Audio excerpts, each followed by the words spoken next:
What am I saying? So tell us on why you decided to bet on yourself. I bet on myself, dude, because nobody else is gonna bet on you until you do.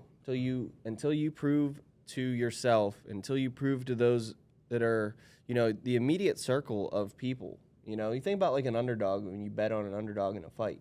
Usually the people that bet on the underdog are because they're like, no, I see something in this dude that nobody's seen yet. Right. That's why they're the underdog. Right. He's got an angle. He's got an edge.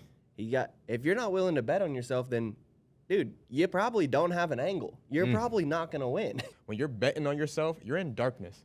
It ain't like things are going great. You know what I'm saying? Or you're like trying to figure it out. You're like, I really might quit my job.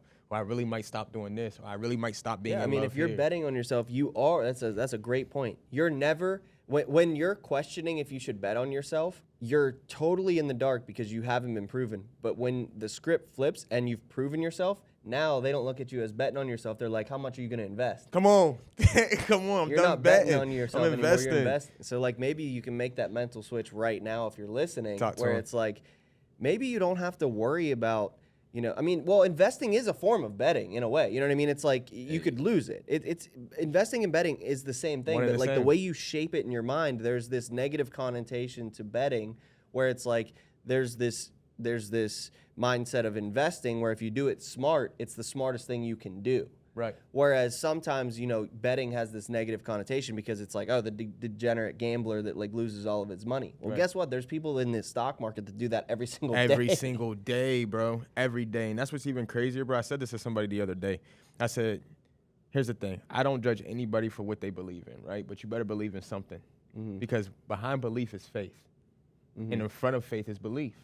If you don't believe in yourself, right, then what faith do you have in your life? If you have no faith in life, then what's the chances that you actually believe in yourself? Mm-hmm. Think about that for a second. With no faith, right, you don't believe in a guy, you don't believe in anything else, you put it on your shoulders, but you don't even believe in yourself.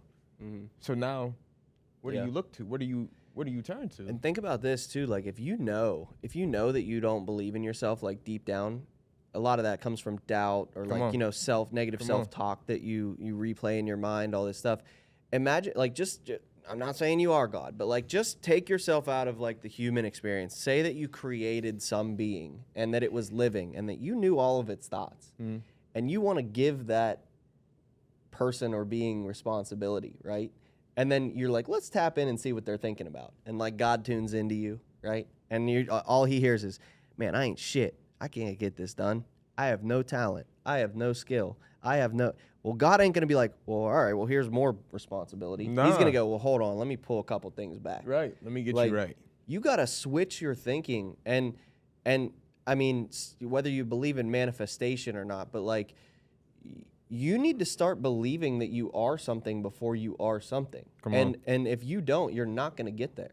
Bro, Brian's pastor told me the other day, he's told me, God gives you vision for where he sees you going, not where you're at right Come on, now. talk that talk. Talk that talk. Come on. Sent chills down me because it was like, man, I've had the biggest dreams in my life, and it's like I just feel like I can't get there. Mm-hmm. But it's like, nah, just keep working, keep getting to it because it's preparation. It's all it is. All right, if you are an artist and you are at home, you're sitting maybe in your basement or you're wherever you have a table set up in the corner of your house and you're about to start working on a project, right? I know all the feelings that are going through your mind. Is this project worth it? Is the pay going to be worth it? Should I have asked them for more money? Did I overcharge them? How much time is actually going to be spent on this? Am I going to make it to my cousin's birthday party because I got to finish this by next week? Come on. On top of my job, am I going to lose my mind? Am I going to be distracted? And now I'm going to have to stay up late to finish this project, which is going to make me tired for when I go into my actual 9-to-5 job or whatever that pays my bills, because this art is still just something that I have as a giant dream in my head. None of that makes sense to anybody else in this world except for me.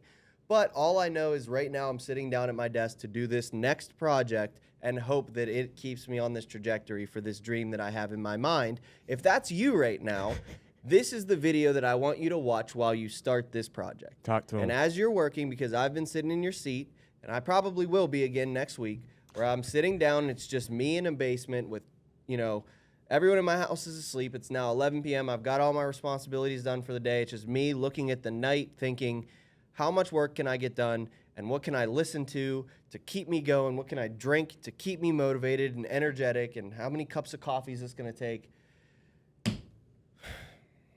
I get it. I know what it feels like, and it's not comfortable.